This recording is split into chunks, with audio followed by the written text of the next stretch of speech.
Hi! In front of me is BLACKVIEW BL6000 Pro 5G, and today I would like to show you how you can connect this BLACKVIEW through Bluetooth.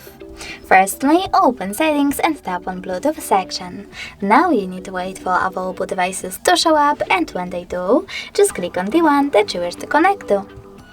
Now wait for the pop-up and tap on Pair. After that, you need to wait for the other device to accept your connection request. And as you can see, my devices were successfully connected. If you want to disconnect them, you can do that, but you need to click on the square icon next to the device, choose Unpair, and confirm your choice in this pop-up. Thanks so much for watching. If you enjoyed this video, leave a like, comment, and definitely subscribe.